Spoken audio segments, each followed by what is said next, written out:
I say we started this morning quite conceptual with the topics, setting the scene, looking at threat exposure at a high level, some of the thoughts and practices that we need to adopt, and then looking at the SecOps approach, sort of rounding that out. And now we're going to take a dive down and become a lot more technical as we dive into incident response, particularly around ransomware. So I'm joining Patrick on stage to have the first double act of the day, to walk through some of our incident response engagements. And actually, something I talk about quite a lot. I pull the information out of Patrick and his team. I think it's some of the most valuable information we can get as a business.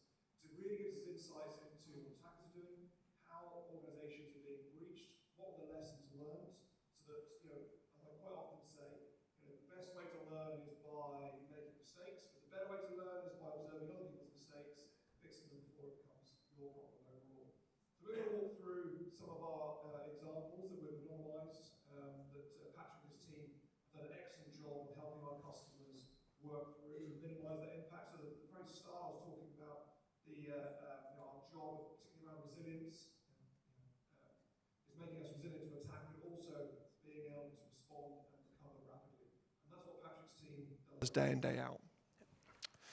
So we're just going to start really with some stats to set up. So I'm just going to ask Patrick to really walk through. And these are stats that we see in the industry, but more importantly, these are stats that Patrick and his team pull together from what they see. And this gives us insights into actually what's happening on the ground. So we're really talking at the front line here.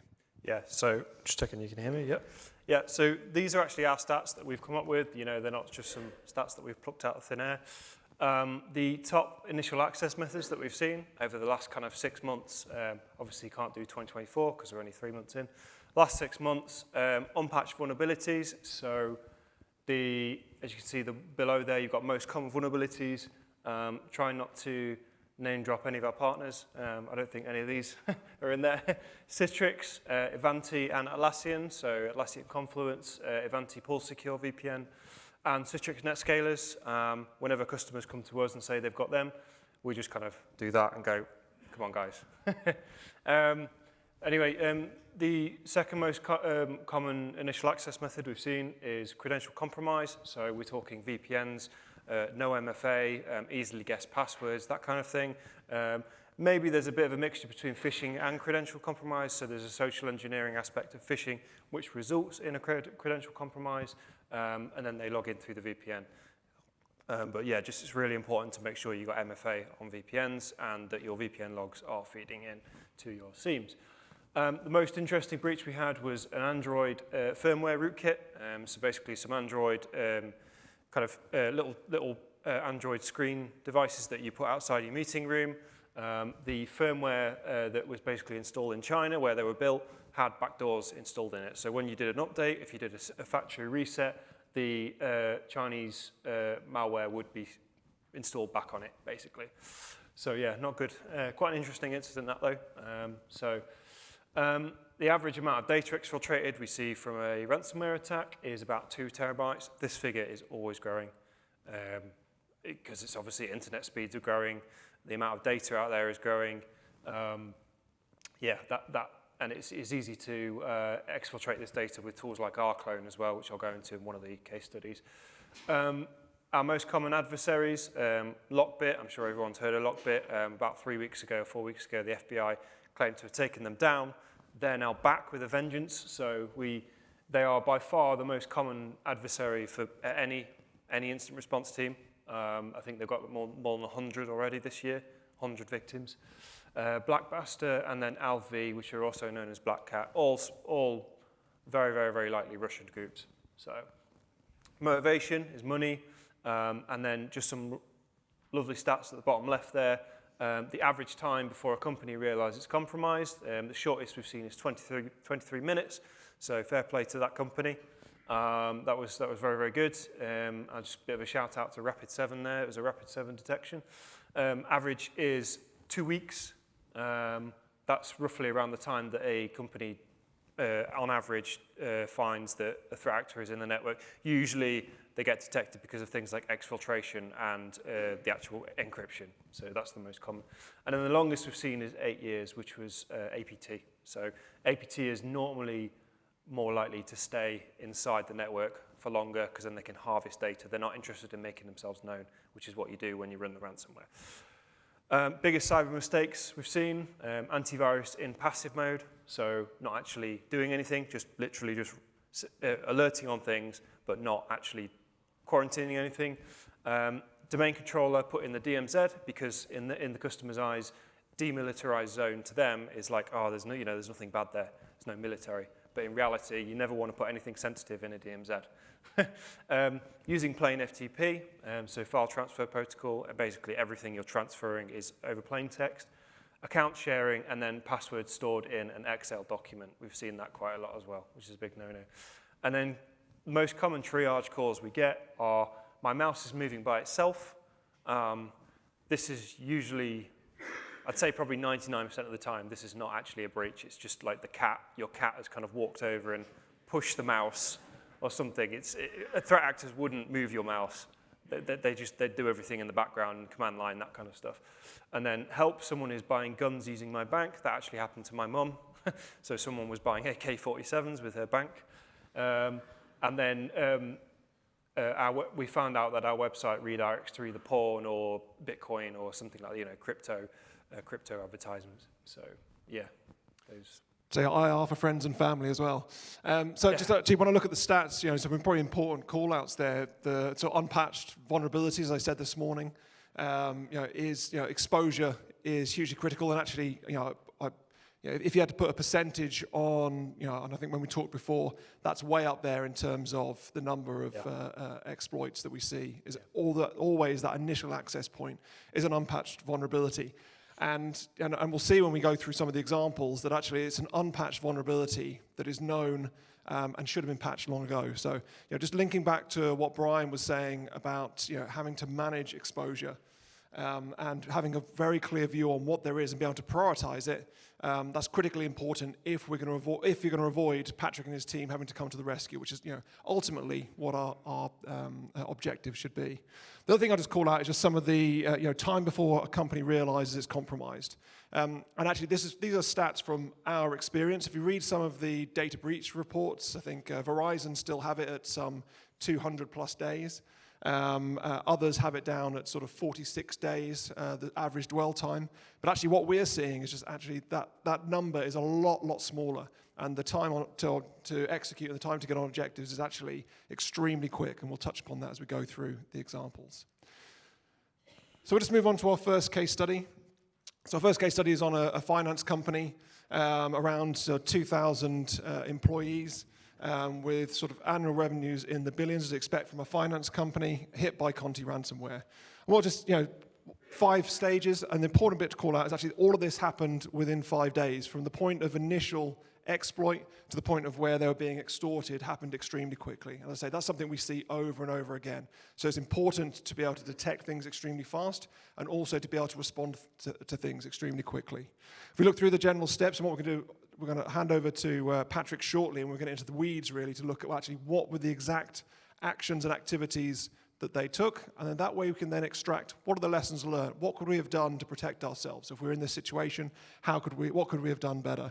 But as you'd see, a typical paths or typical steps within an incident, exploit of something external, see that over and over again, so an unpatched NetScaler platform being exploited, giving the threat actor the ability to move laterally through the environment, importantly not being detected as it's gone through the environment, then going through that data collection, so pulling all the data back to one single point, so they've obviously got a foothold in the environment to where they staged their exfiltration, doing the exfiltration, and then having that's them getting their data that they can then go and extort as their first part, but the second part was then to have the mass impact on the organization. So disabling all of the user accounts in that organization to disrupt the entire business completely, and then launching their extortion campaign. And we'll get down to a bit more details there. But in terms of the impact, and that's probably the important point, is what was the impact on the organization? 5 days of business outage. Actually, I'd say that's very good that considering the level of impact, the ability to recover in 5 days was as long as it took for them to compromise them completely. But obviously the real impact is on the PII and sensitive data that was out there in the public eye and being used to extort the organization. And then obviously the reputational damage that we'll see further down the line at some point. So just to get into a bit more detail, I'll hand over to Patrick, and he can really talk you through all of the steps that they took and the activities that we took as well. Yeah, so I just want to just go back to the previous slide just a sec, Rich, sorry. Yeah, so 5 days, is, as Rich said, is a very, very short amount of time for an organization to get breached from the beginning of the attack chain to the end. Typically, in like 50% of incidents, we actually see that an initial access broker has gained access, 2 weeks before, which is where that kind of 2-3 weeks figure comes from on average. In this case, the threat actor basically just streamlined straight for the Netscaler exploit, didn't use an initial access broker. And we're seeing that more and more where attacks are getting shorter and shorter, basically because the attackers are A, getting better at it, and B, they're streamlining the process and make it more automated. So yeah, so I just wanted to say that. So I mentioned Netscaler earlier, Citrix Netscaler. It's a VPN appliance, basically. It does a few other things as well, Netscalers, but like load balancing. But it's one of its main products is a gateway, so VPN gateway. So fairly big vulnerability came out in I think it was December or November last year, called Citrix Bleed. Basically means it's a buffer overflow where basically the attacker can send a load of A's on the end of a URL, send a load of A's as a HTTP post. That will then overload the memory of the Citrix, and then you'll basically get whatever was in the memory of that Citrix back. And in most cases, it's like a user access token, kind of like a password that the attacker can then use to basically just log in as that user. So that's what happened here. So the attacker basically ran the exploit. It was a unpatched device, and the reason it was unpatched was because the customer had thought that they had decommissioned it over 6 months ago. So not only was it kind of under the radar, they thought they decommissioned it, they weren't even using it for VPN, but it hadn't had any patches, as well as none of its logs were going to the scene or anything like that. So it's kind of a bit unlucky, really, but still, negligence, not good. That's why it's important to know what you've got in your environment. Anyway, so Citrix Bleed took place. The attacker got the credentials of a domain admin account, one of their third-party accounts. They basically shared, which is another no-no. They were sharing this account across multiple third parties, but it's a domain administrator account, and they used that to install a web shell backdoor. So basically, a web shell is essentially just a script sitting on a web server. The threat actor, if the threat actor knows it's there, they can just access it using a web request, like a URL, and it's like a shell. Basically, you get a backdoor access into that server. So they use that to compromise the administrator account, which then they could then use to RDP into the server environment, basically using the VPN. They attempted to disable the endpoint security tool. So there's an EDR in place, a fairly good one. I'm not going to name who that was, but it's a very, very good tool in place. They attempted to disable it, failed, and then decided to go a different route. So the normal route of obviously most attacks is that they'll disable the AV or the EDR, because then they can then run ransomware. Ransomware is detected by most AVs to a point because the encryption routine of ransomware itself is fairly standard across. AVs can easily detect that with signatures, right? Unless it's very sophisticated stuff. So anyway, they just attempted to disable it. They failed, so they went down this other route. Basically, what they did was, and I'm just going to move a little bit forward because they did do data collection and they did do exfiltration. But what they did was, instead of running ransomware, instead of running the actual encryption side of ransomware, is that they got access to, with that domain admin account, they basically used that to completely lock down the whole domain. So the Active Directory domain, and in Azure as well, they changed the passwords of all the accounts, including the break glass accounts as well. So the customer basically rang us up and said, we can't log in. None of our even break glass accounts can log in. So not the only organization that could log in and reset their Active Directory and their Azure AD was Microsoft. So because Microsoft had the backdoor keys to do it, basically. They don't advertise that they do, but they do anyway. So if that's one thing, if you've ever locked out of your Azure AD and you have no break glass, just ring Microsoft up and they should be able to get you back on. Anyway, so that's what they did for the ransomware, and then they left a load of ransom notes on a load of machines. They they were actually also very active in ringing up the customer employees directly. So like they'd ring the finance director, they'd ring the CEO, they had all their personal numbers from the data that they stole, and they were ringing them up saying, you know, using a robot voice, we've got your data, you know, we want to charge you all this money to get it back, basically. And then there was an initial data drop on a leak site about 12 days later. And basically what they'd done is they'd stolen a fair amount of data on Dropbox, and then not only had they stolen the data, they'd also deleted it as well. So instead, you know, in ransomware, you encrypt all the files so that you can't access them. Because they didn't use ransomware in this case, as in the actual encryption, they just deleted the files. Deleted all the files and attempted to delete all backups as well. Luckily, the customer did have backups in place, but it was still a hassle. So yeah, and just before we jump off this slide, I think again going back to Brian's talk around exposure.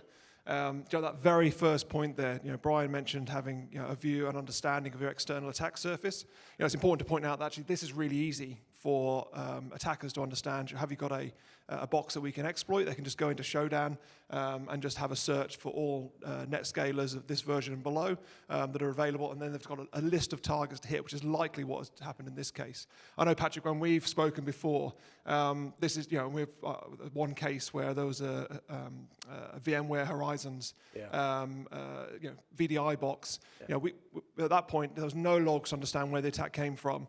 So you know, Patrick and the team needed a clue of where to start, and that's exactly what they did. Looked on Showdown, what's exploitable and what's available externally, and then just look at the versions. Okay, actually, we can see there that is an unpatched version of VMware Horizons. Yep. We'll take a look at the logs there, and then lo and behold, very similar actually. I think it was a backdoor remote code execution there.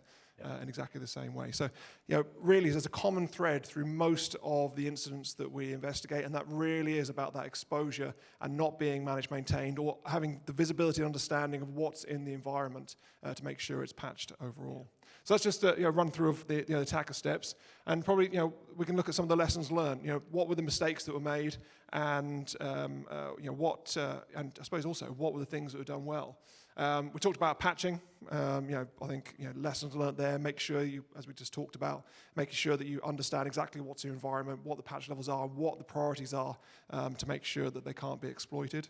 Siloed monitoring there. So I know, as Patrick said, there was a top-level EDR in place that the attacker attempted to disable. Now, just as I say that, I think that is the red flag and the warning that should say, there is something going on here. But unfortunately, that was being monitored outside of the rest of their systems and being looked in isolation. And the team that were looking after that decided, that's probably just some normal activity, and just marked that as a false positive and moved on. You know, by not having all of the complete view of their estate, back to actually the SecOps talk that we had just before the break. You know, by not having all of that information centrally to be able to understand what actions you need and activities you need to take, and what's taking place in the environment, it's very easy to miss the most important things there. Network visibility, you know, I think that's probably goes without saying. And again, actually, in the previous session, we're talking about NDR technologies. You know, by not, you know, although they got that initial foothold within the Citrix NetScaler with the backdoor, they were able to move laterally through the environment, but the customer in this instance were completely blind to it because they didn't have the controls in place to monitor at the network level, which I know is something that they're resolving currently. The last thing, which I'll probably just hand over to you to talk about, is the response. Actually, this is a lessons learned and a plus point. You know, how did they respond? Yeah. Well, I just wanted to go back to the network visibility as well on that, because they got domain admin straight in with that domain admin account, the third party's account, who basically, because the guy who owned that account was supposed to be doing that, he was supposed to be RDPing into loads of different devices, that was his job. That's why it went under the radar. So it wasn't, you know, you've got to have scrutiny, zero trust basically. You've got to have scrutiny over the most highest privileged people just as much as the lower privileged people as well. The response was very good, and in that, well, it wasn't good originally when the attackers first got in. As Rich said, there were a number of different activities on the EDR which weren't picked up by the company that managed the EDR. But once the actual, the ransom note started coming through and the alarm went off, I think we responded in 23 minutes to that one. So we got a call. They said help, our AD domain is down. We don't know why. We kind of went through our questions and whatnot. This was 20 minutes after it happened. And then about 23 minutes in, the client said, we've just had a note saying your domain is completely compromised. So obviously then we're like, right, okay, here we go again. But their response to basically call us straight away was really, really good. And it's just important to, if you've got an instant response retainer, don't be afraid to just pick up the phone and just ring them and that small triage that you do could not save your life. That's a bit dramatic, but save your organization. We'd much rather see a false positive ruled out through a triage call than it escalate into a proper incident, and then, that's it then. So.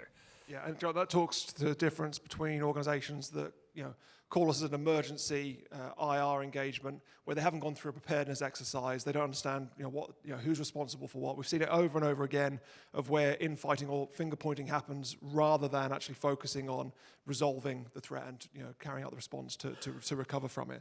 But in this instance, had the IR retainer in place, had gone through a preparedness exercise and executed on that extremely well to limit the impact. Down to that 5 days. We're considering everything we've walked through and the state they were in the initial aftermath. 5 days is pretty good to be at the point where they could confidently say we've removed, not just contained, disrupted, but we have eradicated the threat in the environment. So we haven't actually got loads of time left, so we're going to have to rattle through case study 2 very quickly. Just another one, around some critical national infrastructure that we're involved in, and probably the points I just call out here. Patrick talked about it before. Seeing the threat actor in the environment for 2 years as they worked their way through the environment, but actually once they'd got to their foothold and they'd identified what they wanted to attack, that again happens extremely quickly in a very short sort of 2-week period overall. So I will just jump on here. I don't know if you want to call out some of the main points as we've got a couple of minutes left. Yeah, so this one was phishing, classic phishing, except it was highly targeted. So the threat actor knew some information about the org already. The email was extremely well written. It actually had personal information in it from that org already that they'd either gathered through LinkedIn or something like that. Classic phishing, social engineering, not a piece of backdoor, a backdoor called SDB bot, which is not very common but quite sophisticated in that shim databases are not very commonly looked at by EDRs.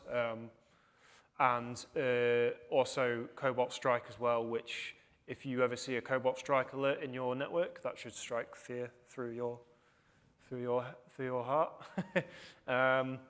Because that's an extremely good tool that threat actors use, Cobalt Strike as well. So 18 months the attacker was in there, sitting there, just looking around, seeing what they could hoover up. Again, because it's critical national infrastructure, they weren't intent on right away, right, let's just ransom these guys, let's see what we can gather. They found credentials stored in a plain text spreadsheet, and also operational technology SCADA diagrams as well, because it's critical national infrastructure. So as you can imagine, pretty high stakes there. In the last 2 weeks, they stole 10 terabytes of data using our clone. And what actually tipped off the client to the attack was that a SQL database dump attempt was made, which caused a database crash, and then basically the logs of the database were like what commands are run on the database were checked, and then that's how we basically ascertained that this is an active attack, this is hands-on keyboard at that time. So So ransom note came out eventually, a few days later into the investigation.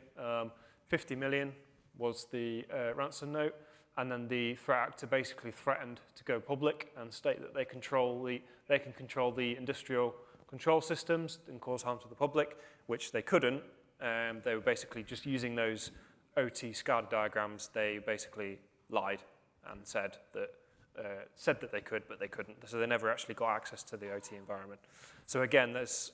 Yeah, I was just going to say, so we're hard up at time, and we could probably spend another 20 minutes talking through that example and going down to a little bit more detail. Obviously, some lessons learned there that we can talk about. But what I'm going to steal an extra minute just to see if there's any questions from the audience on either of those examples or around incident response in general.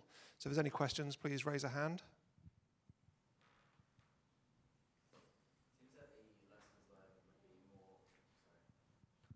The lessons learned there would be kind of more indicative of issues within the organization around cybersecurity and its planning, right? Yep. You've gone into the technical controls really nicely, but from a board level perspective, there is obviously, it's indicative of issues within the structure and culture around cybersecurity. Is there anything that you could add to that? Which I'd say 100%.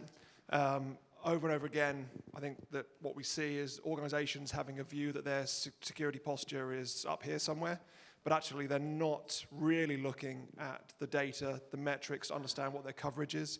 I know in one of those examples, the organization had a SIEM platform in place that was compliance driven, so they ticked that box that we're secure because we got all that information. And when it came to investigating that and looking into the SIEM, actually we found that there was less than 10% of the devices in the environment logging into that SIEM, which meant that they're completely blind. We see that over and over again, that there are, as I say, the posture is not where it should be, and you're completely correct that there are fundamental issues in the way of approaching it. So I think that it'd be a strong recommendation to have a very, very clear understanding of exactly what controls you've got in place, what they cover, and where your gaps are. And I think actually when we have a client case study with XM Cyber coming up, they could probably talk through some of that as well to get that visibility. But that is critically important. So you're right, there is, we've gone through the technical controls, but actually there is a information security management element, understanding your true maturity. And the way to get there is doing both an objective and a subjective assessment of your capability. So subjective, aligning yourself to something like the CIS top, it used to be the top 20, but top 18 security controls or the NIST cybersecurity framework. That will give you that subjective view of where we think we are, but making sure that you're combining that with a true red teaming engagement that is going to test your people, process, and your technologies to say, actually, these are the real gaps. This is how you can be breached. And not doing that as a one-off. That needs to be a repeated process so you can keep refining. So everything we do in security needs to just be an iterative process that we keep refining overall. Oh, one more question, yeah? Yes, thank you. You mentioned one of my favourite words, instant response retainer. So how do you return value to a business when, is it seen as an insurance, or is there value-add services so you can return a value against an investment that a company wants to make? Yeah, so there is an insurance policy element to it, although I'd say your insurance policy on your car is not going to help you get out of the accident you've just had, whereas an IR retainer will actually help you get out of the incident and be able to respond and recover very quickly. Our IR retainers, we see that as we don't want it to be wasted value for customers, so that when you get to the end of that 12 months, then yes, you need to take out another retainer for the next 12 months, but that isn't wasted spend because that can be used against other services.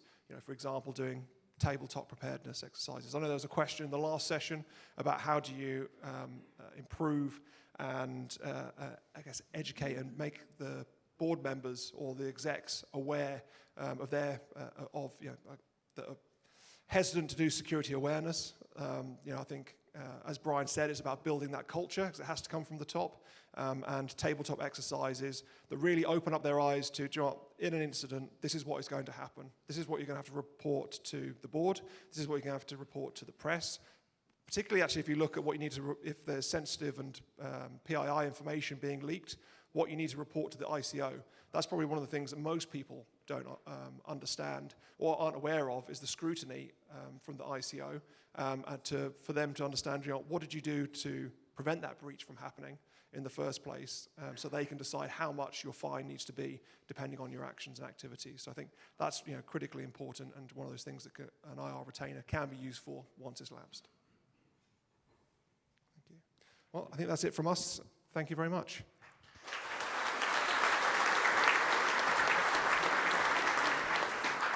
And as well,